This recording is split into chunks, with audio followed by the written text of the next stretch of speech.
The espresso machine hissed behind me like an angry cat as I balanced 3 plates of tiramisu along my forearm.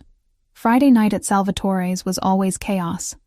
A symphony of clinking glasses, murmured conversations, and the occasional burst of laughter from the corner booth where the big tippers sat.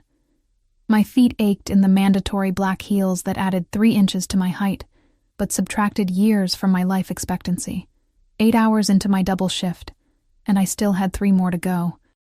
"Emma, table 7 still waiting on their check," Marco, the floor manager, snapped as I passed. His breath reeked of cigarettes and cheap cologne. "On it," I muttered, though my to-do list was already impossibly long. Single mom waitresses don't get the luxury of excuses. I delivered the desserts with my practiced smile, the one that didn't quite reach my eyes but still earned decent tips.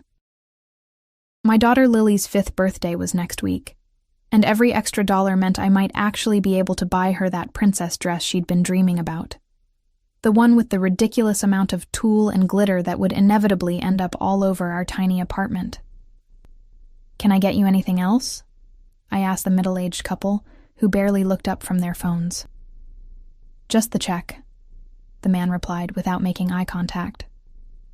As I turned to retrieve their bill, the front door opened, sending a cool October breeze swirling through the restaurant.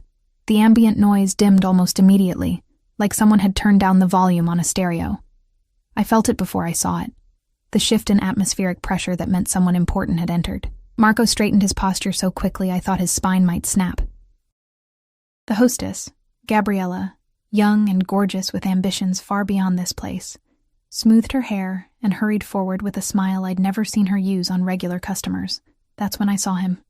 He entered like he owned the place, which rumors suggested he probably did.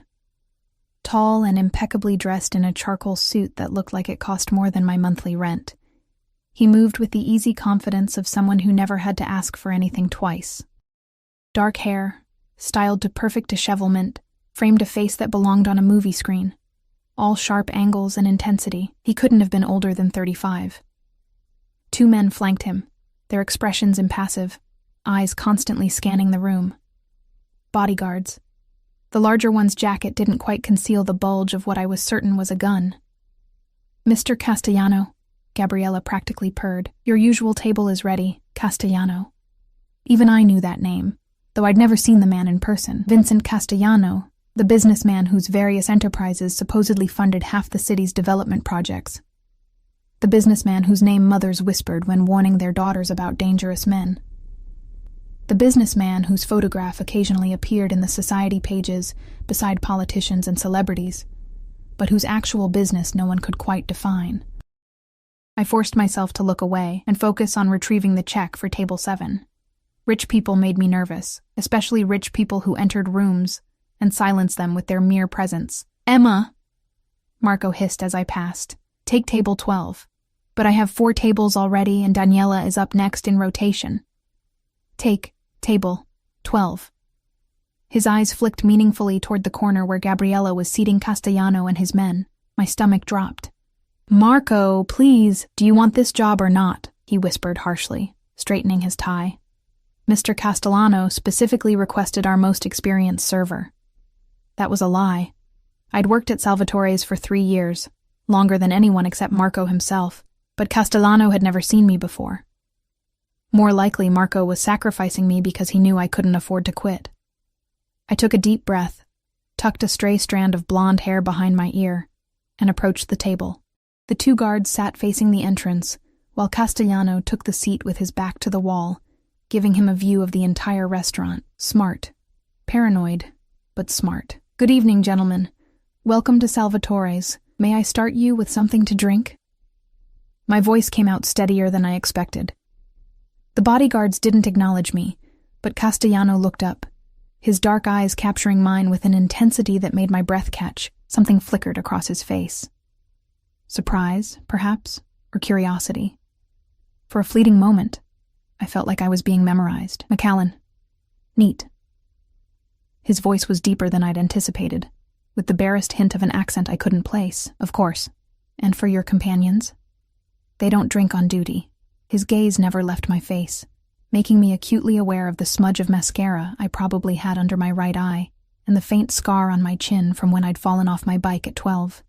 I nodded and retreated to the bar, my heart hammering against my ribs. What was wrong with me? He was just another customer, a dangerous, powerful customer who could probably ruin my life with a phone call, but still, just a customer. The night progressed with a strange sort of tension. Every time I approached table 12, I felt Castellano's eyes tracking my movements. He ordered the osso buco, our most expensive dish, but barely touched it, instead nursing his scotch and occasionally murmuring something to his guards that made them nod curtly. By 11, the restaurant had emptied except for Castellano's table and a group of college students celebrating a birthday. I cleared dishes from a nearby table, trying not to look in his direction, when one of the college boys stumbled backward, bumping into me hard enough to send the stack of plates in my hands crashing to the floor. "Sorry," the boy slurred, not sounding sorry at all as his friends laughed. I knelt to gather the shards, my cheeks burning with embarrassment. Marco would dock my pay for the broken dishes, money I couldn't afford to lose. "Here." A voice above me made me start. One of Castellano's guards, the smaller one with a scar through his eyebrow, crouched beside me with a napkin full of broken ceramic. "Thank you," I whispered, surprised. He nodded and returned to his table where Castellano was signing the check, his expression unreadable. 15 minutes later, they left without further interaction, and I breathed a sigh of relief. The tension in my shoulders eased as I finished my closing duties, calculating how much I'd made in tips. Not enough, never enough, but better than yesterday. I was wiping down the last table when Marco approached, his expression unusually anxious. "He left this for you." He thrust an envelope into my hand.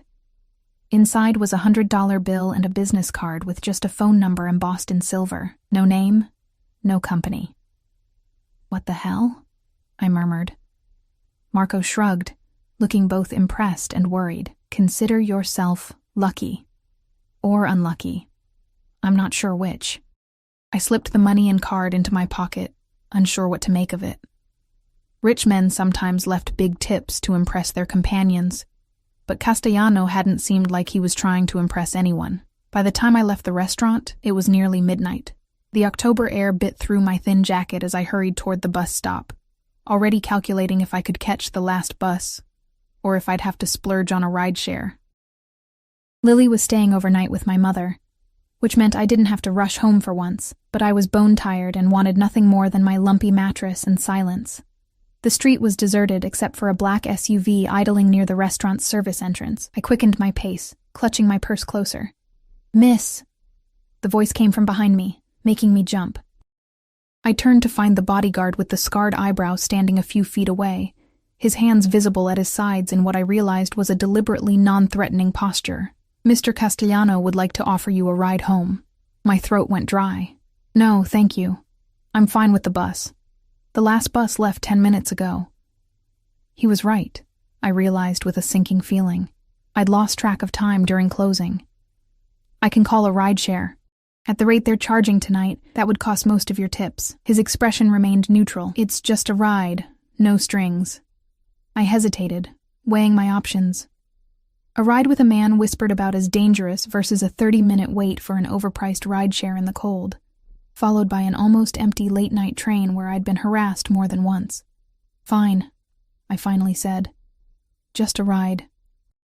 The SUV's back door opened as we approached, revealing Castellano sitting inside, his phone illuminating his sharp features in the darkness. He didn't look up as I slid in, keeping as much distance between us as the leather seat allowed. "Address?" he asked, still focused on his screen.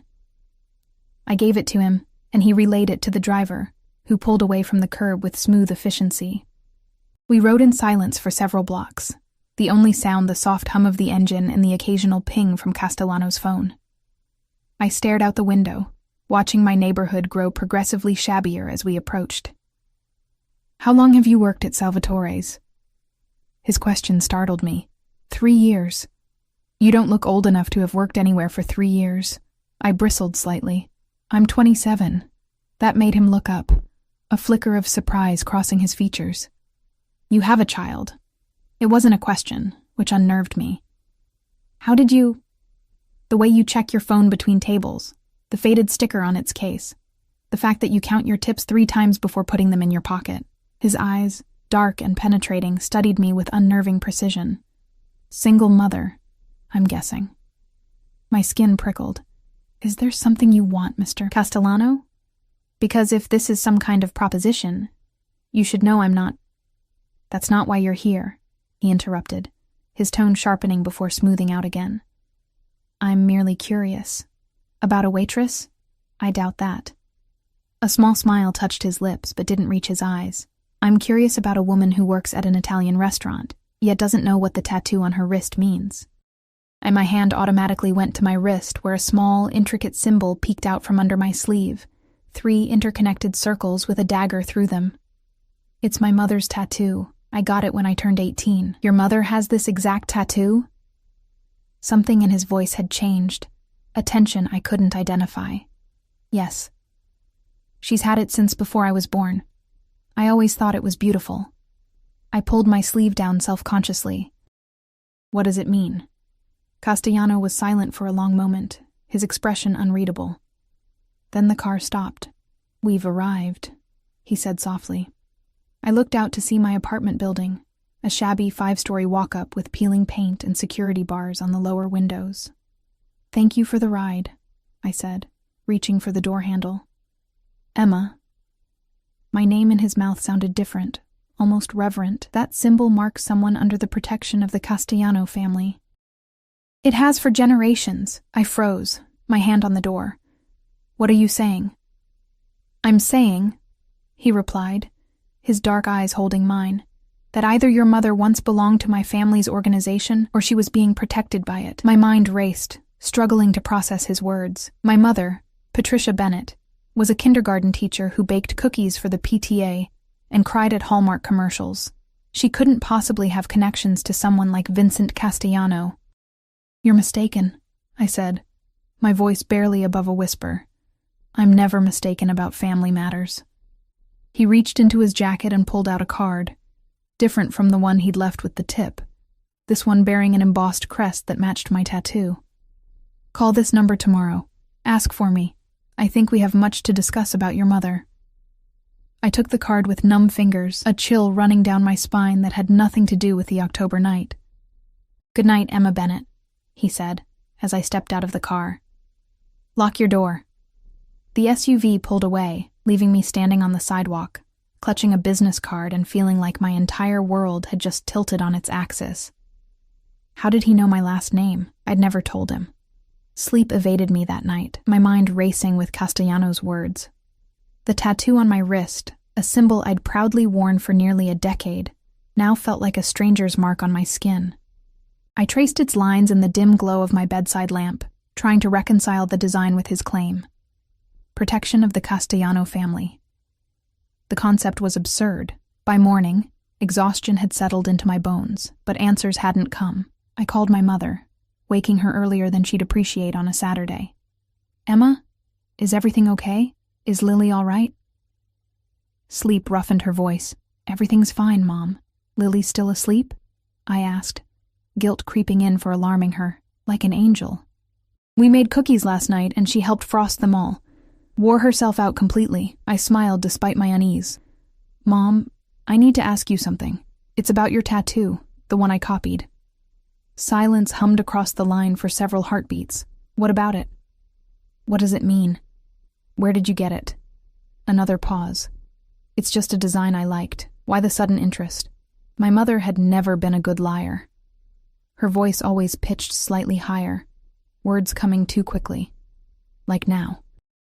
Someone recognized it last night, said it was significant. Who? The sharpness in her tone startled me. A customer at the restaurant. He seemed to think it meant something. Emma. My mother's voice dropped to a whisper. Stay away from anyone who knows about that symbol. Please. Ice slid down my spine. Mom, what aren't you telling me? It's nothing for you to worry about. Ancient history. She forced brightness into her tone. When are you picking up Lily? I thought we might go to the park this afternoon if the weather holds. The abrupt subject change told me everything I needed to know. She was hiding something, but pushing her would only make her retreat further. I'll be there around 4, I conceded, knowing this wasn't a conversation for the phone. And Mom? I love you. I love you too, sweetheart, more than anything. After hanging up, I stared at Castellano's card on my nightstand. The embossed crest caught the morning light, making the dagger at its center gleam like a warning. I should throw it away, forget the strange encounter, and move on with my life. Instead, I picked up my phone and dialed. A woman answered on the second ring. Castellano residence. My stomach clenched. I need to speak with Vincent Castellano. Your name? Emma Bennett. One moment. The line went silent for nearly a minute. I almost hung up, convinced this was madness, when his voice filled my ear. Emma, I was hoping you'd call. Castellano sounded more relaxed than he had last night, almost pleased. You said we needed to talk about my mother. Not over the phone. The warmth in his tone cooled. Are you free this afternoon? I thought of my plans to pick up Lily. I have commitments until evening, 8 o'clock then. I'll send a car. It wasn't a question. No, I said firmly. I'll meet you somewhere public. A brief silence followed, and I wondered if I'd offended him. Then he chuckled, a low sound that sent an involuntary shiver through me. Cautious? Good. There's a cafe on Westmore and 9th. Luciana's. Does that work? I knew the place. Upscale but quiet, with enough patrons that I wouldn't feel isolated. Fine. 8 o'clock. Until tonight, Emma. The way he said my name made it sound like something precious. After retrieving Lily from my mother's, deliberately avoiding any mention of the tattoo or Castellano, I spent the afternoon trying to focus on my daughter's chatter about kindergarten and cookies, rather than the evening ahead. Lily's face lit up as she described the princess dress she hoped to get for her birthday, her small hands gesturing dramatically. And it has sparkles all over, Mom, like a million stars. I smiled, my heart aching with love for this tiny human who deserved so much more than I could give her. It sounds beautiful, sweetheart. Grandma says maybe Santa will bring it early, she confided, blue eyes, so like mine, wide with excitement.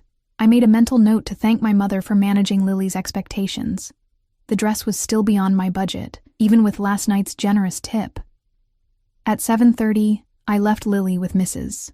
Abernathy from the apartment below us, a retired teacher who occasionally watched her when I worked evenings. I'd changed 3 times, finally settling on dark jeans and a sweater that wasn't too worn at the cuffs. Respectable, but not like I was trying to impress. Luciana's glowed with warm light when I arrived, exactly at 8. The cafe was busy but not crowded, soft jazz playing beneath the murmur of conversation. I spotted Castellano immediately, seated at a corner table with a clear view of both entrances. Alone. Surprisingly, he stood as I approached, pulling out a chair for me. Up close, in proper lighting, he was even more striking than I remembered. Dark eyes that missed nothing, features that might have been carved from marble. An aura of contained power that seemed to vibrate around him. You came, he said, as though he'd had doubts. You said it was about my mother. I settled into the chair, maintaining eye contact despite the nervous flutter in my stomach. A server materialized beside us. Castellano ordered espresso without looking at her. I asked for tea, needing something to hold. Your mother's name is Patricia Bennett, he began, once the server departed. Before that, she was Patricia Russo. I blinked in surprise. Russo was my grandmother's maiden name. He shook his head slightly. It was your mother's married name, briefly. My mother was never married before my father, I said automatically, then faltered at his steady gaze. She was married to Anthony Russo for approximately 7 months in 1996, just before she disappeared and resurfaced as Patricia Bennett in a different state. He slid a photograph across the table. With trembling fingers, I picked it up. A much younger version of my mother smiled at the camera, her arm around a handsome dark-haired man at what appeared to be a Christmas party. She wore a red dress and looked happier than I'd ever seen her. Who was he? My voice sounded distant to my own ears. My cousin. Castellano's face remained impassive, but something flickered in his eyes. He was killed in January 1997. The server returned with our drinks, creating a momentary reprieve from the conversation that had suddenly veered into territory that made my chest tight. I added sugar to my tea with unsteady hands, buying time. Why are you telling me this? I finally asked. Because I believe Patricia Russo fled after Anthony's murder, pregnant and terrified. His gaze dropped pointedly to my face. You were born in October 1997, correct? My cup clattered against its saucer. What exactly are you suggesting? I think you know, Emma. His voice softened. Anthony Russo was my favorite cousin, more like a brother to me. We grew up together. The implication hung in the air between us. Impossible, yet suddenly. Terrifyingly plausible. My mother's refusal to discuss my biological father, the mysterious tattoo, the way she'd sometimes look at me with a shadow of sadness crossing her features when she thought I wouldn't notice. This is insane, I whispered. My father was David Bennett. He left when I was 3. Did you ever see pictures of him? Birth certificate with his name? Castellano pressed gently. I hadn't. There were no photos of my supposed father in our home. No evidence he'd ever existed beyond my mother's vague stories. Why would my mother lie about something like that? To protect you. He leaned forward. Anthony's death wasn't an accident.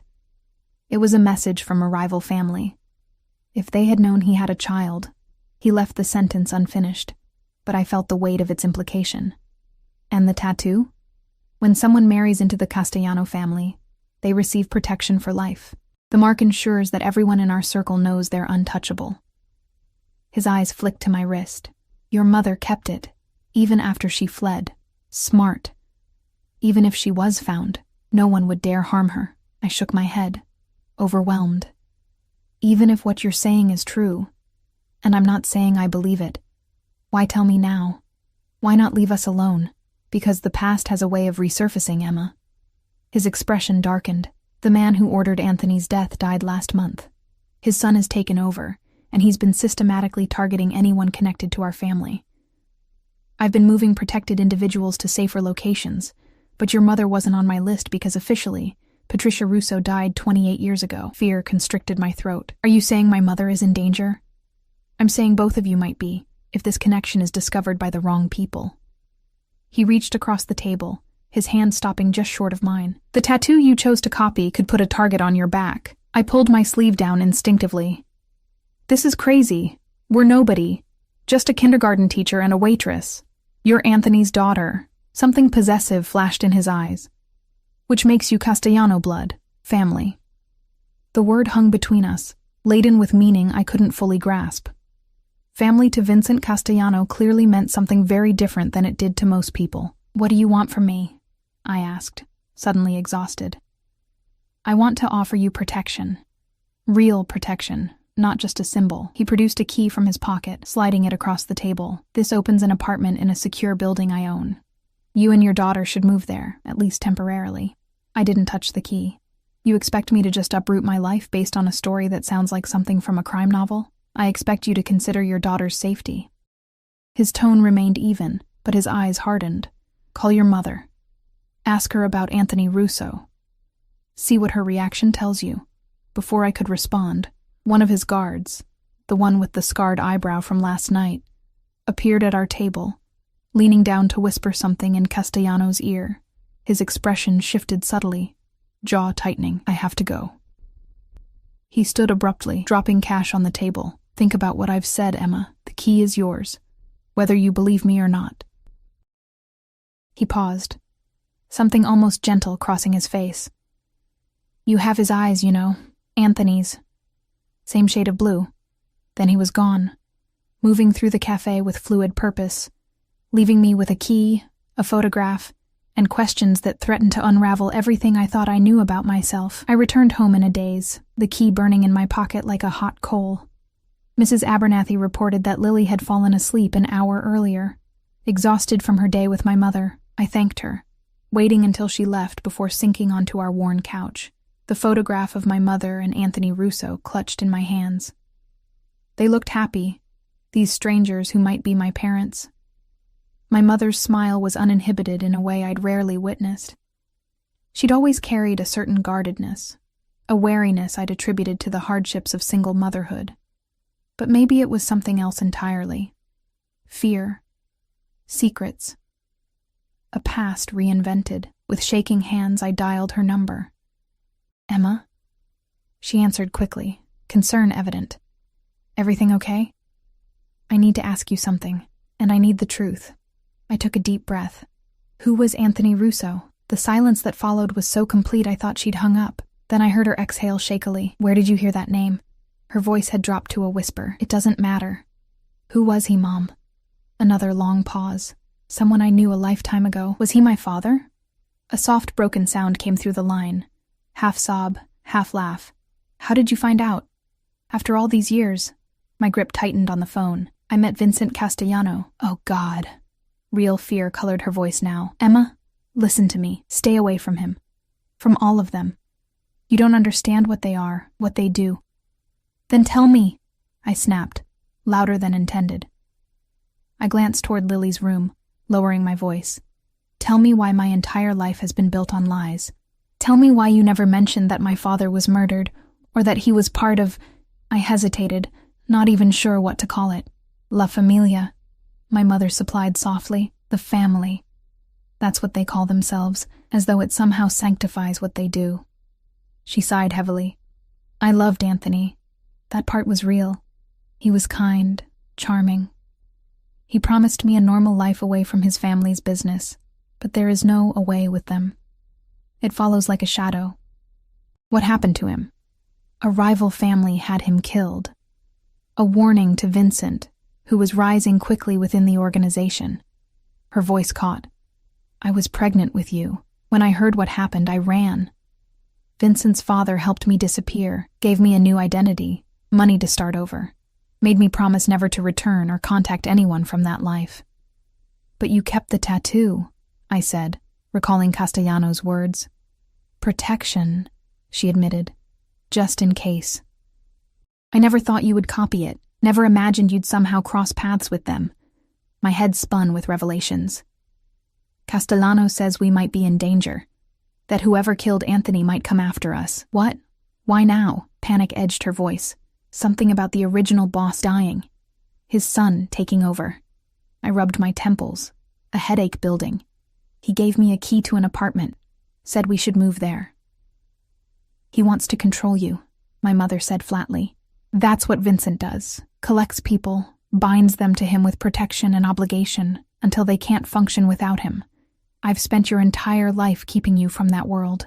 He says I'm family, Castellano blood, and in his mind, that gives him ownership.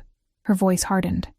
Emma, listen to me. Take Lily and come here tonight. We'll figure this out together. I hesitated, remembering the intensity in Castellano's eyes when he mentioned Lily's safety. I'll come tomorrow morning. I need time to think. We said goodbye, and I sat in the darkened living room, the photograph still in my hand. My father had died before I was born, murdered by people who might now be looking for me. It seemed impossible, like something from a movie rather than my unremarkable life. I checked on Lily, watching her sleep peacefully, blissfully unaware that her world might be crumbling. She looked angelic with her blonde curls spread across the pillow, small hands clutching her favorite stuffed rabbit. I'd do anything to protect her. Wasn't that what my mother had done for me? A soft knock at the door startled me from my thoughts. I froze, suddenly aware of how vulnerable we were. It was nearly midnight. No one visited at this hour. The knock came again, more insistent. I crept to the door, looking through the peephole. The bodyguard with the scarred eyebrow stood outside, his expression urgent. I opened the door a crack, keeping the chain in place. Mr. Castellano sent me, he said quietly. You need to come with me now, both of you. Why? What's happened? Someone accessed old Russo family records today. Your mother's original death certificate was flagged as potentially fraudulent. His voice remained low, tense. We have reason to believe you've been located. My blood turned to ice. How would anyone connect that to me? Your employment records at Salvatore's. Impatience colored his tone. The restaurant is owned by a shell company connected to Castellano interests. That's why Mr. Castellano was there last night. Routine inspection. When he saw your tattoo, he had your background checked. If he could make that connection, others can too. I glanced back at Lily's room. I can't just leave in the middle of the night. You have 5 minutes to pack essentials. Nothing more. His hand moved subtly, revealing the gun holstered beneath his jacket. Mr. Castellano's orders are to bring you to safety, with or without your cooperation. Anger flared through my fear. Is that a threat? It's protection, he countered, expression softening marginally. There are 2 men watching your building from a car across the street. They aren't ours. I wanted to dismiss his claims, to shut the door and return to my life as just Emma Bennett, waitress and mother. But the photograph in my hand told a different story. One where I was the daughter of a man whose death had been a message, whose blood might now put my own child at risk. 3 minutes, I conceded, closing the door to remove the chain.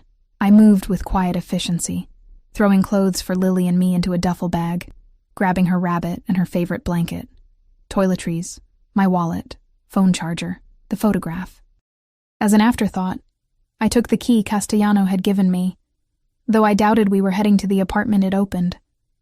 When I woke Lily, she grumbled sleepily. Is it morning? No, sweetie. We're going on a little trip.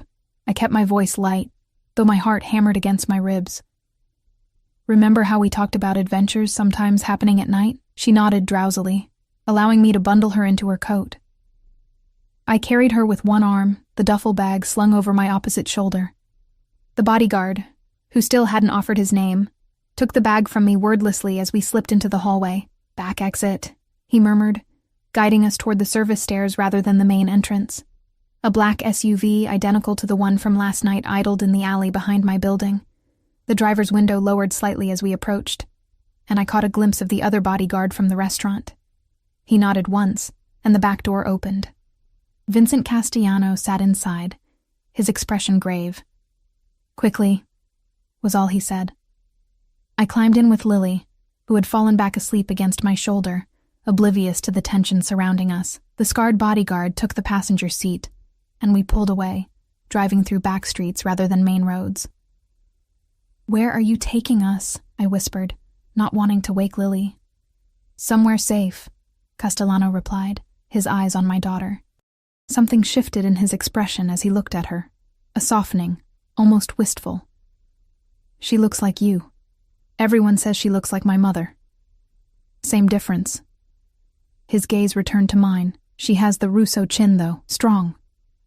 I adjusted Lily's position, creating a slight barrier between her and Castellano with my body. He noticed, a faint smile touching his lips. I'm not the threat, Emma. So you keep saying, yet here I am, essentially kidnapped in the middle of the night. His jaw tightened. Would you prefer I left you there for Donato's men to find? Perhaps you'd like to explain to your daughter why strangers are asking about her grandmother's past, about a father she never knew existed? Stop, I hissed, glancing at Lily to ensure she was still asleep.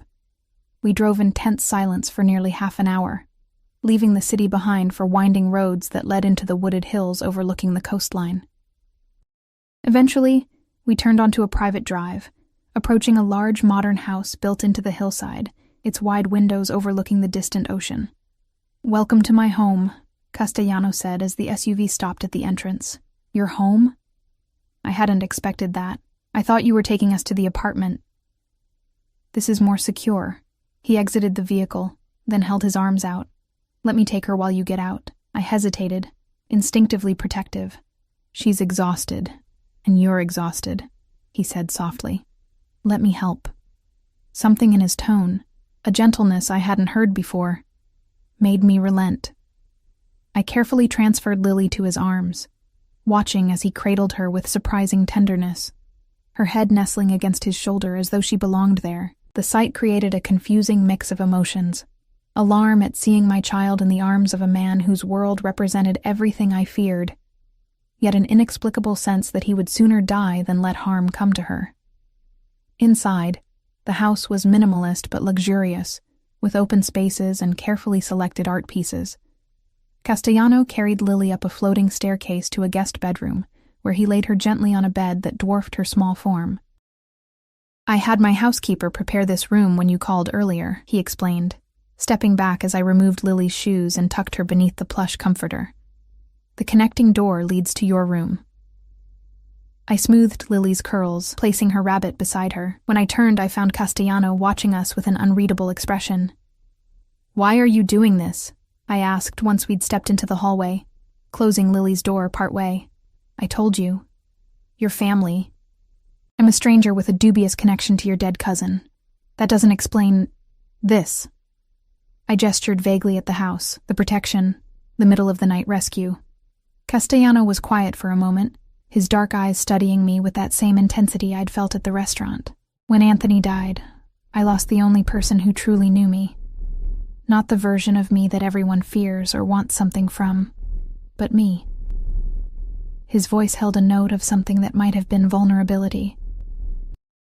For 28 years, I thought every trace of him was gone. Then you said those words in the restaurant, about your mother having the same tattoo, and suddenly, there you were, his eyes looking back at me. I'm not him, I said softly. No. A sad smile crossed his face. But you're a part of him that survived, the best part, maybe. He stepped back. Get some rest, Emma. We'll talk more tomorrow. As he turned to leave, I called after him. The men watching my apartment. What will they do when they realize we're gone? Castellano paused, his back to me. They'll report to their boss that the apartment is empty.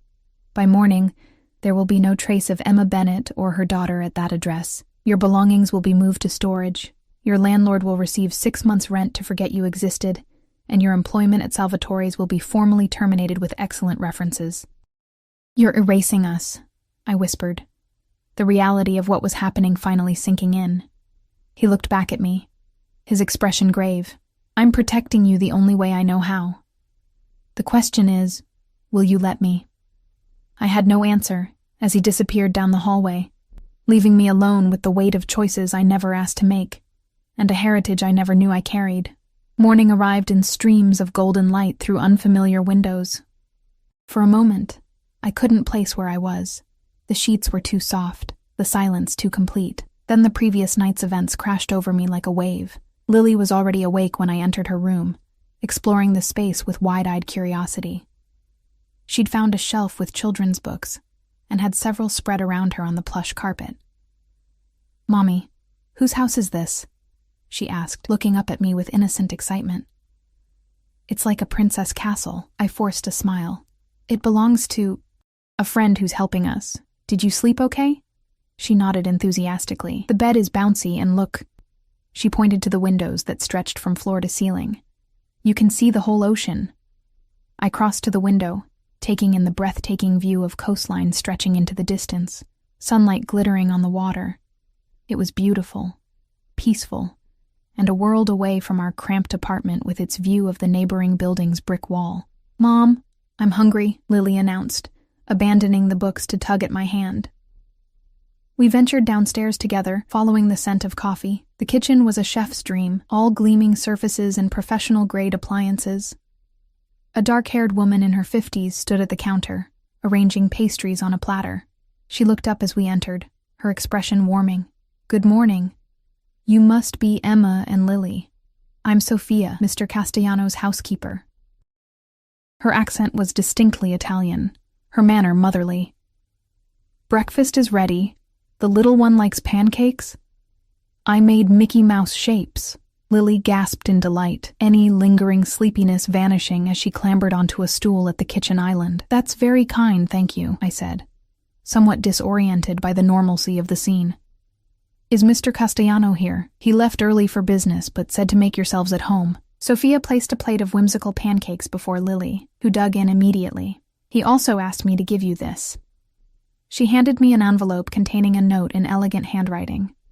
"Emma, business requires my attention until this evening. Sophia will help with anything you need.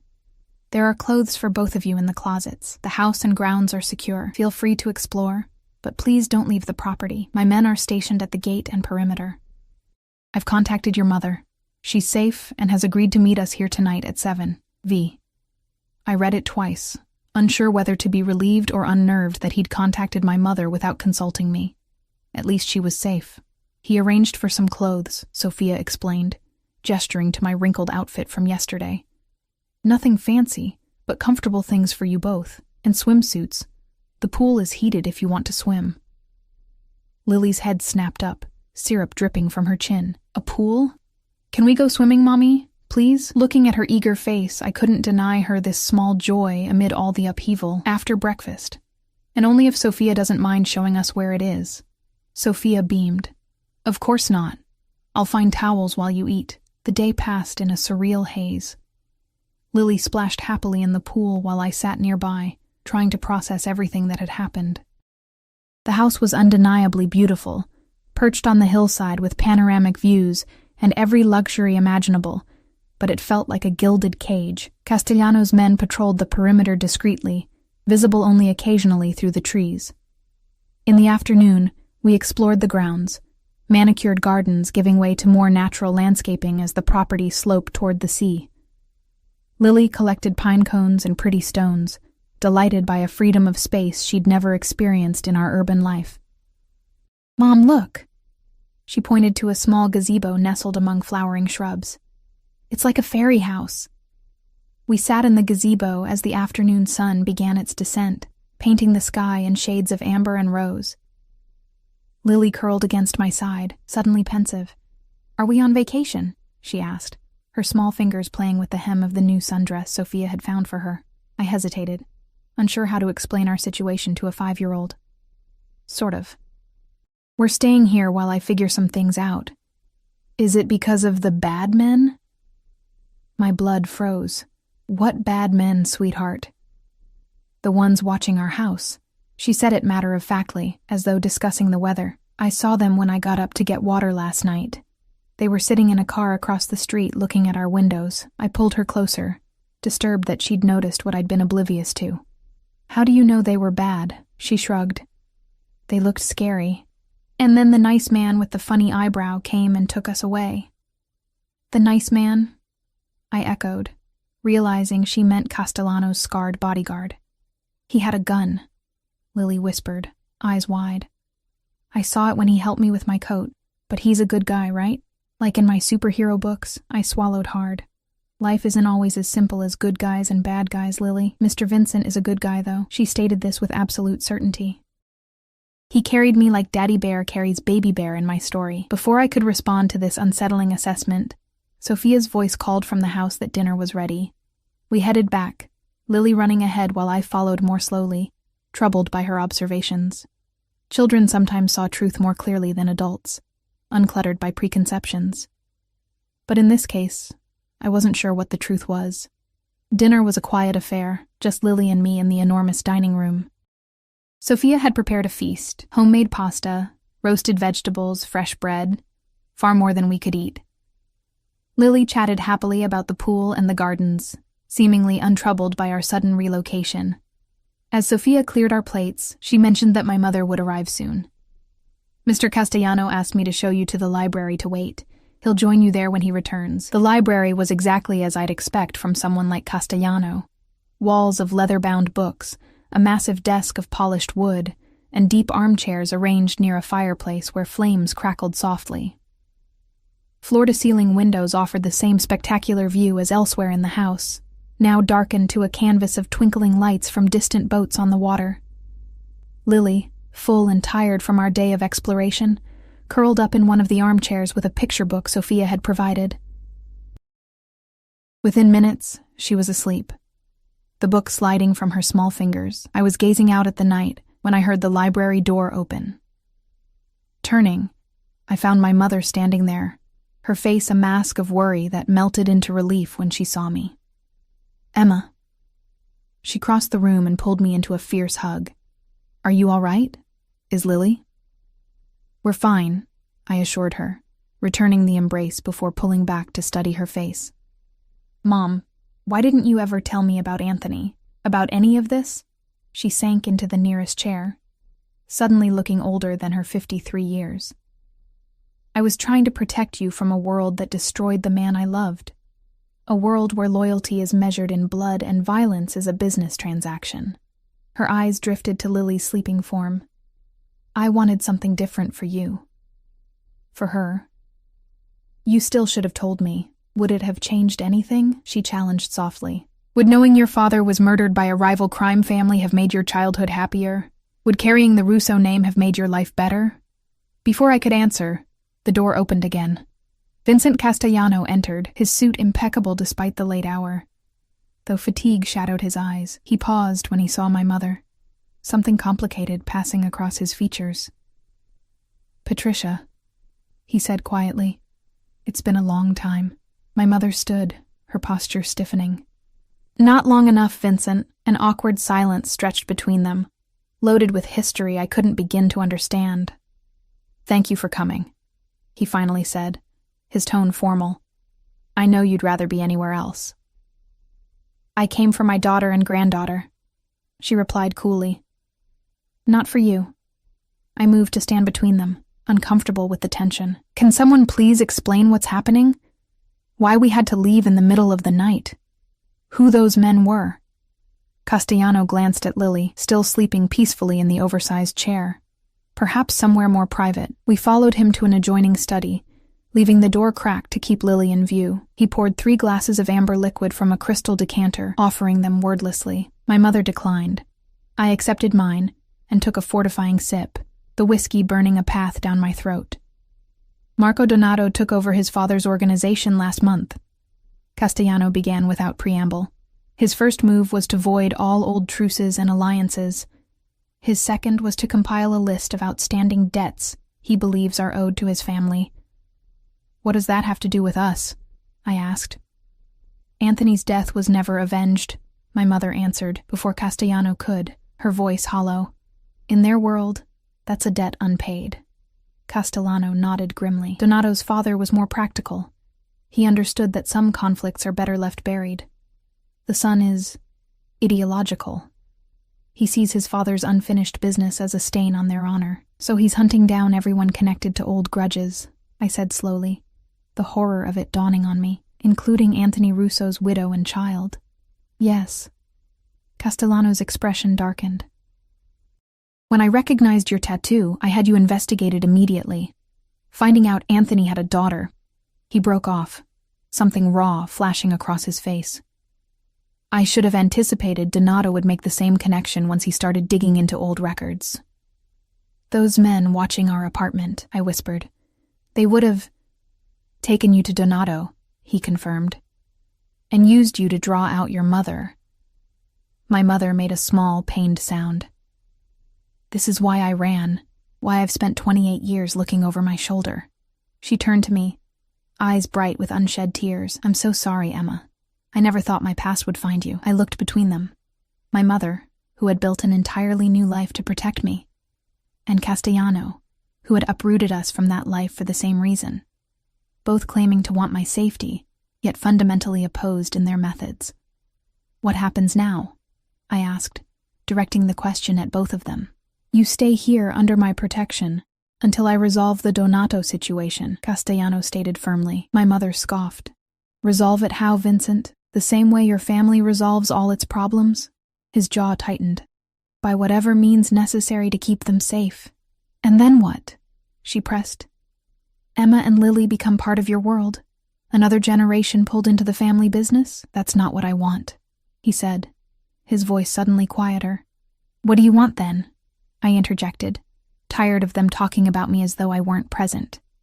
Castellano's dark eyes found mine, intense and unreadable. "I want to give you the protection Anthony would have provided. I want your daughter to grow up without looking over her shoulder. I want—" He stopped, seeming almost surprised by his own vehemence.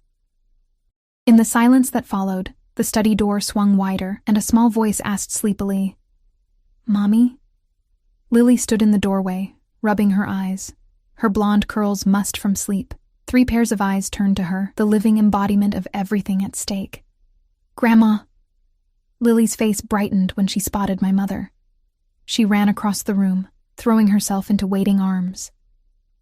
"Hello, my sweet girl," my mother murmured, hugging her tightly. "I missed you today. We went swimming in a big pool," Lily announced, suddenly wide awake, "and I saw the ocean, and there's a fairy house in the garden." My mother smiled, though it didn't reach her eyes. "That sounds wonderful." Lily turned, noticing Castellano watching her with that same unreadable expression.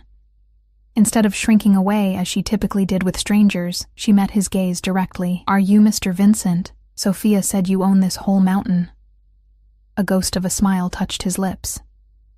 Just this part of it. And yes, I'm Vincent.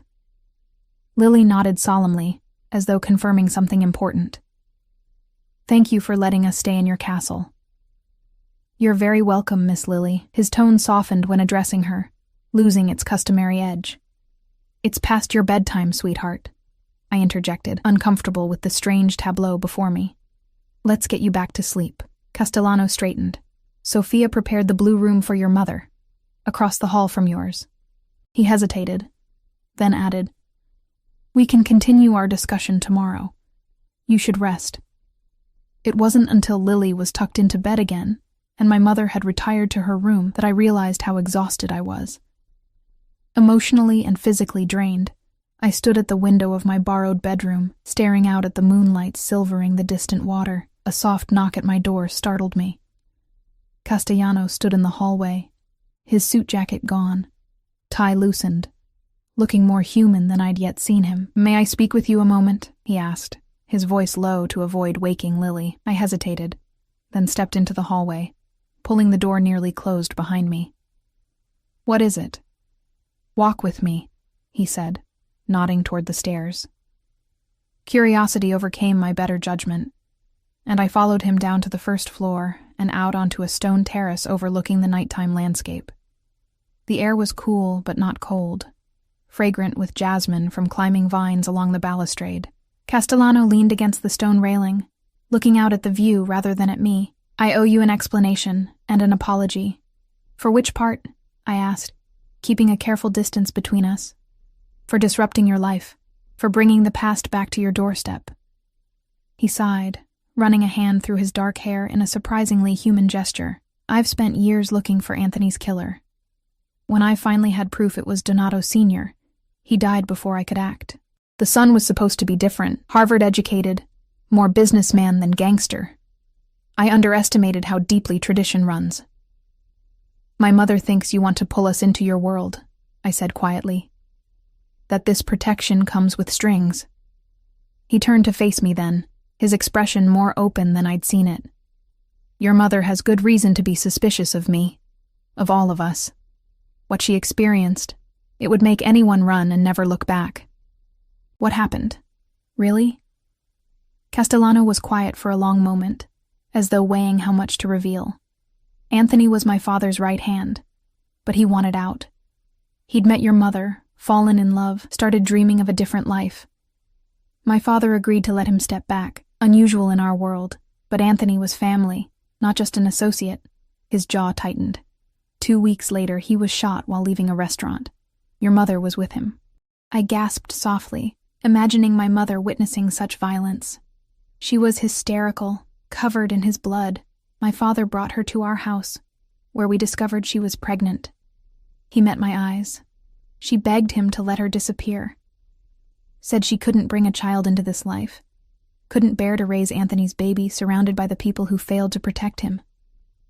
And your father agreed? A shadow crossed his face. He was complicated. Ruthless in business, but sentimental about family. He arranged everything. New identity, relocation, enough money to start over. Made everyone who knew about the pregnancy swear to secrecy, including you, I said, understanding dawning. You knew about me all along. I knew Anthony's child existed somewhere. I didn't know you were a daughter, or where you'd been taken, or what name you'd been given. My father took those secrets to his grave 3 years ago. His hands gripped the stone railing. When I saw your tattoo, recognized those eyes, it was like seeing a ghost. I processed his words slowly, piecing together a past I'd never known existed. If you've protected us by keeping silent all these years, why expose us now? Why not just keep watching from a distance? Because Donato wouldn't have stopped looking once he started. Because I couldn't risk him finding you first. Something fierce flashed in his eyes. Because you're Anthony's daughter, which makes your safety my responsibility. And after this Donato situation is resolved, what then? Do we go back to our normal lives? Castellano was quiet for a beat too long. If that's what you want. But it's not what you want, I guessed, studying his face in the moonlight. He pushed away from the railing, pacing a few steps before stopping. hands shoved in his pockets. What I want hasn't mattered in a very long time, Emma. Tell me anyway. His dark eyes found mine, their intensity making my breath catch. I want to know you, the person Anthony's daughter grew up to be. I want your daughter to have opportunities my resources can provide. I want... He broke off, frustration evident in the tightness around his mouth. You want family, I finished softly, understanding with sudden clarity. The connection to Anthony you thought was lost. Something vulnerable flickered across his face before he mastered it. My world is solitary. People fear me, obey me, want things from me. Few know me. And you think I would? Know you, I mean? You see me differently, he said simply. You look at me and don't see what everyone else sees. What do I see? I asked, genuinely curious. A sad smile touched his mouth. Just a man. Not Vincent Castellano, capo di tutti capi, just Vincent. The rawness in his voice caught me off guard. Beneath the power and danger, there was a profound loneliness that resonated with something in me. The part that had always felt I was missing pieces of myself, missing knowledge of where I came from. I can't be what you want, I said gently. I can't replace what you lost when Anthony died. I'm not asking you to. He stepped closer, close enough that I could see the flecks of amber in his dark eyes. I'm asking for a chance to be part of your life, in whatever way you'll allow. No expectations, no demands. Just protection, I said skeptically. Protection is non-negotiable, he replied, a hint of steel returning to his voice. But it doesn't have to come with strings. The apartment key I gave you, it's yours regardless. A place to live, better schools for Lily, a fresh start. Whether you want me in your life or not, I searched his face, looking for deception, but finding only sincerity. Why would you do that? Because it's what Anthony would have wanted for his daughter. His voice softened. And because I've spent 20 years taking lives and building power, when maybe I should have been building something else entirely. Before I could respond, a commotion from inside the house drew our attention. Footsteps approached rapidly, and the scarred bodyguard appeared at the terrace doors, his expression tense. Boss, we've got movement at the north perimeter. 3 vehicles, no headlights. Castellano transformed instantly, all vulnerability vanishing behind a mask of cold efficiency. Get Patricia and the child to the safe room. Now. What's happening? I asked, fear clutching at my throat. Donato, Castellano said grimly, already moving toward the house. He found us sooner than expected. The next minutes passed in a blur. The scarred bodyguard, whose name I learned was Russo like my father, escorted me upstairs where my mother was already awake, clutching a sleeping Lily wrapped in her blanket. This way, he urged, leading us through a hidden door in the hallway linen closet that opened to reveal a narrow staircase. Where's Vincent? I asked, following close behind my mother. Doing what he does best, Russo replied cryptically. The safe room was underground, a concrete bunker with monitors showing security feeds from around the property. I watched in horror as black-clad figures moved stealthily through the gardens where Lily and I had played just hours earlier. They carried weapons, professional, military-grade rifles. Are those really Donato's men? I whispered, clutching Lily closer as she slept on, mercifully unaware.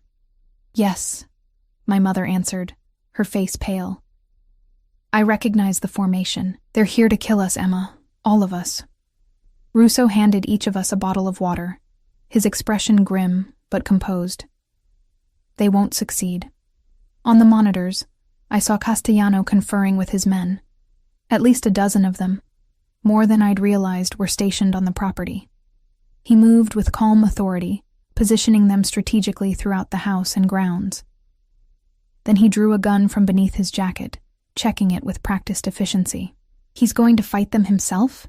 I asked, disbelief coloring my voice. Of course, Russo said, as though it were obvious.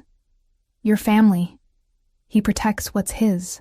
We watched in tense silence as the invaders breached the outer perimeter.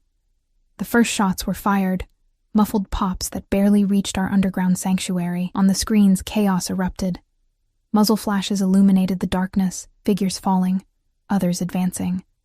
I couldn't look away. horrified yet mesmerized by the violent ballet playing out above us. Through it all, Castellano moved with deadly precision, every movement deliberate and lethal. This was the man the world feared, I realized. Not the vulnerable figure who'd stood with me on the moonlit terrace minutes earlier. When a bullet grazed his arm, tearing his shirt and drawing blood, I gasped aloud. He barely seemed to notice, continuing to advance on a man I somehow knew must be Marco Donato himself, younger than Castellano, moving with less discipline but equal determination. Their confrontation was brief but brutal. When it ended, Donato lay motionless on the ground where my daughter had collected pine cones that afternoon. The fighting ceased as suddenly as it had begun. Russo received a message through his earpiece, nodded once, and opened the safe room door. "It's over. They want you upstairs." In the library, Castellano stood with his back to us as we entered, looking out at the night, his posture rigid. He'd changed his bloodied shirt for a fresh one, but otherwise showed no sign of the violence that had just occurred. "Is he dead?" my mother asked, her voice steady. "Donato?" "No." Castellano turned, his expression remote. "He's on his way to a place where he'll reconsider his priorities. His father's old consigliere has agreed to assume temporary leadership of their organization until more permanent arrangements can be made." The clinical way he discussed what had just happened sent a chill through me. This was his world. Violence and power plays. Life and death decisions made in the space of minutes. "It's over then?" I asked, still holding Lily, who had miraculously slept through everything. Something in his eyes softened when they fell on my sleeping daughter. "Yes. You're safe now. Truly safe. Donato will never threaten you again." "And the price for that safety?" my mother pressed.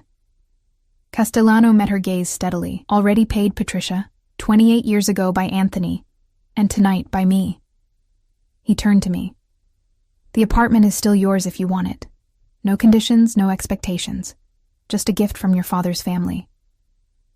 "And you?" I asked quietly. "Where do you fit into our lives going forward?"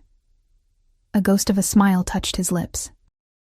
"That's entirely up to you. I meant what I said on the terrace. I'm asking for a chance, nothing more." I looked down at my sleeping daughter, then at my mother, whose expression had softened almost imperceptibly. The world I'd known had shattered, but in its place was something new. A history I'd never known I had. A future with possibilities I'd never imagined. "We'll start with Sunday dinners," I said finally. "Once a month. We can build from there." The smile that transformed Castellano's face made him look younger, more like the cousin my father must have loved as a brother. "Sunday dinners," he agreed softly. "I'll have Sophia make something special." As dawn broke over the ocean, painting the sky in hues of rose and gold, I stood with my daughter in my arms, my mother at my side, and a man who had killed for us hours earlier looking at me with something like hope in his eyes. I didn't know what the future held, but for the first time, I felt the strength of knowing exactly who I was. Emma Russo Bennett, daughter of Anthony, protected by the family I never knew I had.